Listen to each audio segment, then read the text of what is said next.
Hey, welcome back to another Coffee and a Chat. And today it's story time. So I want to tell you a story that it's an old story from when I was married to my first husband and my kids were still pretty young. My parents had just moved to a new town and they were going to a new church and everything, and we had a few days off, so we were going to come down and see the new place, visit the church, and just kind of get acquainted with their new life. And they were all excited about everything. So we were coming down on a Sunday morning. We had left really early because we would come to their church, the new church they were going to, before we would get to their house. So we just said, we'll just meet you at church. And so my mom had said, well, if you get there before us, save us a couple of seats. And because, sometimes they had to deal with big city traffic. And we were coming off the freeway where there wasn't that much traffic in that area. So odds were we were going to get there before them, which we did. And so when we got to the church, we'd never been there before or anything, and we didn't know anybody. And it was a new place for my mom and dad, so we didn't even, know any, they hadn't made friends there yet that we might recognize them or anything. So when as we walked into the church, there was a welcoming committee, and there, the people that would greet you at the door, the greeters, whatever they may call them at your church. Most churches have them. They usually have different names or whatever. But they welcomed us. Is this your first time here? Yes. And, we're so happy. Do you live in the area? No. My parents are, Ernie and Gloria Ediger, and they just moved here. And they're like, oh, yeah, well, I don't recognize the name. And I'm like, they've only been here a few weeks. And so they had said, well, we want you to feel at home. We're happy to have you here. Please come in and make yourself comfortable, sit wherever, works for you. And if you have any questions or any needs, you can ask anybody that has one of these usher ribbons on. And they would be more than happy to help you. Okay, so we thanked her, thanked the lady, and, and I thought, oh, this is such a nice, friendly church. This is really nice. I'm glad Mom and Dad found a place like this. It was a fairly large church, but I did notice it was starting to fill up kind of quickly. And so we sat kind of towards the back because we didn't want to miss my mom and dad when they came in. And we thought, well, it'll be easier probably to hold some seats in the back because most people seem like they're going up front. And so we needed, with our family and my parents, we needed to save 7 seats. So, just 2 more than the 5 we took. And so we sat down and we were just getting situated, taking off coats, trying to put, Bibles and stuff down to save 2 more seats. You know how it goes. If you grew up in church, you know how that goes. And we hadn't, we're just starting to get settled in. And this gentleman with an usher ribbon came up to us and said, I'm sorry. I'm going to need to ask you to move and sit somewhere else. And we're like, okay. And he said, it's just that, well, I'm an usher and I like to sit in this row with my family. We've been sitting here for a long, long time, many years. We've been here since almost the beginning of the church. And so, this is kind of our pew. This is where we sit. And that way I sit on the end. If anybody needs anything, I can see everything in front of me and I can go take care of them. So we're like, okay, it was a little odd, but okay, and so we get all our stuff picked up and we move to another area. Now, we were running out of places where 7 people could sit together. And so we ended up finding another place. So we sit down there. And this little old lady, just the sweetest old thing, came up to us. And, oh, I'm so sorry, but I'm going to have to ask you to sit somewhere else. You see, and then she went on to tell us how she'd been sitting in that pew for 25 years. That's where, her husband, when he was still living, they always sat there on the end. This was their place. Well, there was no way to scoot down and make room for her. We were going to have to move. And, and she had some grandkids that might show up to church, and so they needed that space if they showed up, because they would sit with her and all. So we're like, okay, no problem. So we get up and we move again.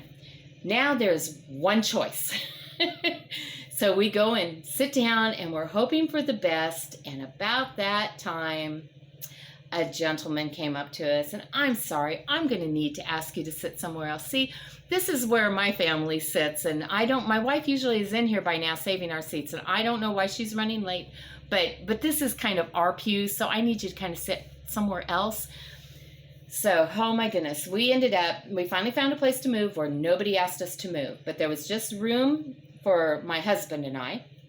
So we set the kids, they were still, well, I don't know, the girls were probably, they were definitely in grade school, upper grade school, and our son was still a pretty little guy. So, we kind of stacked kids on us, and we figured it out. And then somebody's like, oh, it's a shame that you're so crowded up. You should have got here early so you could find enough seats. We never did see my mom and dad during the service because they ended up standing in the back or something because there was no place to sit. I would have gladly got up and went out the back and let them come sit if I'd even known they were there. But anyway, it was a crazy day, and my mom and dad, after church, they found us, and we went to have some lunch, and we were telling them what happened. They're like, oh my word, that's terrible. And I was just like, yeah, it's kind of hard to be a visitor because they should have names on all those pews telling you, don't sit here because this belongs to this little old lady, and this belongs to this family, and this is the ushers, and on and on.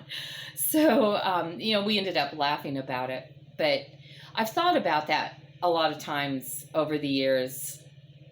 See, I think we have this tendency to sometimes get really comfortable and set in our ways, and we don't really venture out of our little world, and we want everything a certain way. But that can come at the expense of somebody else.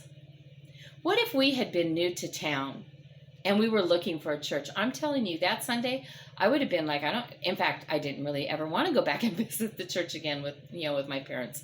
And I'm not sure that we ever did. But that wouldn't be the church I'd be wanting to go to because I felt like a fool before we finally got to a place to sit. Then I've got kids stacked on us, and we're like, it was just very awkward and uncomfortable. And you're already uncomfortable when you're going into unfamiliar territory. So the hospitality in that church, well, it sounded great when you came in the door and were greeted by the ushers, didn't turn out to be that great. And my mom and dad they were at that church for, I think, 2 years, and they ended up actually going somewhere else.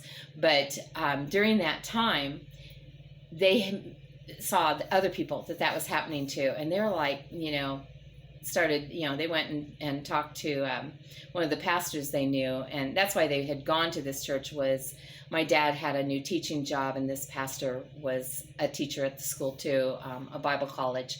And so, he had invited them to come visit. And after a while, they were just like, they never could really get to know people. They never really belonged. And they just ended up going to another church where actually they had needed my dad in their, to head their music department. And was my dad's ministry for years. So they were very excited to go do that. But they tried to talk to this pastor about, this situation. He's like, really? People are doing that? And as much as, they said he tried to talk to people to get them to stop doing that, they were so stuck that in their ownership of this pew. Okay, now I may not own a pew, but from time to time, we have guests in our home. And I do own a few coffee cups that I am very particular towards. Those are my coffee cups. I have about 3 coffee cups that I kind of rotate around because at least usually one of them's clean. But, I am accustomed to that. Now, when somebody comes in that's visiting for a while and they pick up one of those coffee cups, I felt that little, that's so horrible to confess, but it's like, that's my coffee cup. And it's like, no, remember that church? When you say, come into my home, make yourself comfortable, try, kick your shoes off and relax. What can I get for you? You better be able to back that and not be like, oh, could I ask you to use a different coffee cup? I mean, what does that leave him feeling like? Or my husband, he has these certain bowls. He has 2 of them. They're just alike. And those are the bowls he uses every morning to make his oatmeal. If somebody else staying here is to pick up one of those bowls to use it, is he going to be like, there's some bunch of other bowls. Why don't you use I don't think he'd do that. And I haven't asked anybody to use a different coffee cup. But it's funny because the thought of ownership will kind of come across my mind. Now, there are some things I own, like my husband. Hands off him, he's mine. But when it just comes to our stuff, or where we sit, or who our friends are, you can't have that be your friend. That's my friend, I mean, we really can get ridiculous. And the thing is, God does not want us to be that way. He doesn't tell us, you need to go pray in a different area because this is my spot. No, he welcomes us in, and and he wants to bless us, and he's more concerned with us as a person and with our hearts than he is about stuff. And I think, today, actually I was doing the dishes and I was washing my husband's oatmeal bowl from this morning, and I was thinking about that church and how funny it would be to have Marvin going, could you use another bowl? Because I know he wouldn't do it, but it's just that thought, and then the next thing I washed was one of my coffee cups, and would I do that? Because that is not honoring of God.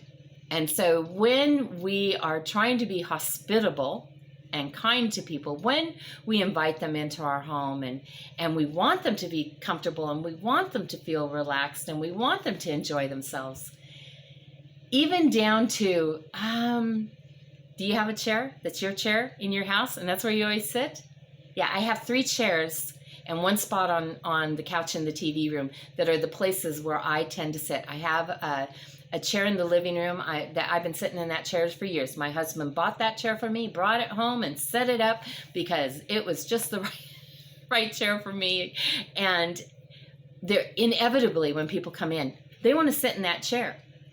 And I step out of my comfort zone and I go sit in one of the other seats in the room. There's nothing wrong with them. And, and sometimes people go, oh, I'm sorry, is this your chair? No. I want you to sit wherever you're most comfortable. So right now, that's your chair. And, and then I have another one if I'm in front of the wood stove. Marvin and I each have a little place in there where we tend to sit. And then in the TV room, I have my place on the couch where, and Marvin has his place. We have a sectional in there, and when it's just the 2 of us, it seems kind of funny sometimes. But when there's other people around, it's very comfortable to sit in there if we're going to watch a movie or something, or even just sit around and chat. And then I have this room here in my little prayer corner. And I guess we got to be comfortable with somebody else sitting in our chair. That's the lesson for today. Be more concerned about the person than about your chair, your cup, your bowl, whatever. It's just stuff. All right, I love you guys, and I hope you are having a great day. I hope everybody's doing well. I haven't made a pitch for this in a while, so I'm just going to ask you again, if you haven't subscribed, I would love to have you subscribe. Make sure you share videos, hit the like, and leave me a comment. And if you want to talk to me privately, my email address is in the description of this video. All right, I love you guys, and I look forward to talking to you again tomorrow. All right, you have a great day.